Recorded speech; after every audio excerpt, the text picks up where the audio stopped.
আজি এয়া মাহঁতৰ ঘৰলৈ আহি ঢেঁকী দি আছোঁ মই, আৰু এয়া মায়ে পিঠাগুড়ি চালি আছে আৰু ময়ো অকণমান লাগি দিছোঁ। এয়া পিঠাগুড়ি চালি আছোঁ, কাৰণ বহুত দিন হ'ল এনেকৈ পিঠাগুড়ি খুন্দি পোৱা নাই, আৰু ঘৰলৈ আহি মাক ক'লোঁ বোলো পিঠা কেইটামান বনাই খাব লাগে।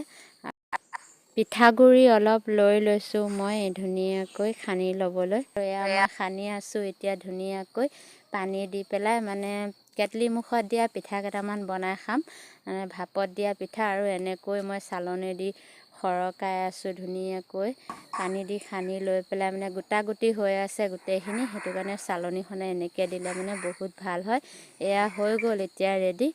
আৰু ইফালে মই এয়া কাপোৰ এখন ছিগি ল'লোঁ, ছিগি লৈ সেইফালে কেটলি বহাই থৈ দিছোঁ। জুই জ্বলি আছে, পানীখিনিও উতলি আছে, আৰু এনেকৈ কেটলি মুখত মই এতিয়া পিঠাগুড়ি অলপ দি দিম কেটলি মুখনিৰ ওপৰলৈকে, আৰু ধুনীয়াকৈ এয়া হেঁচি হেঁচি মই এতিয়া দি দিছোঁ পিঠাগুড়িখিনি। বহুত দিন হ'ল এনেকৈ খোৱা নাই, আৰু কাপোৰখনে এনেকৈ ঢাকি পেলাই ধুনীয়াকৈ এনেকৈ বান্ধি দিম, তলৰ ফালে পকাই পেলাই বান্ধি দিছোঁ।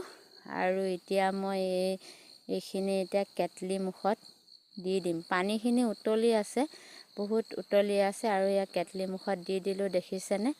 বেছি সময় নালাগে, 3 মিনিট, খুব বেছি 5 মিনিটো নালাগে। পানীখিনি বহুত গৰম হৈ আছে, আৰু তলৰ ফালে দেখিছেনে জুই কিমান জ্বলি আছে। সেয়া হৈয়ে গ'ল এতিয়া মই নমাই ল'লোঁ। 5 মিনিট নহ'লে খুব বেছি 2 মিনিটমান লাগিলে পিঠাটো হ'বৰ কাৰণে। আৰু এয়া পিঠাটো হ'ল কাৰণে কেটলি মুখনিৰ পৰা খুলি আহিলে, আৰু এয়া পিঠাটো মই ধুনীয়াকৈ মোকলাই লৈছোঁ। সেইটো দেখিছেনে কিমান ধুনীয়াকৈ হ'ল।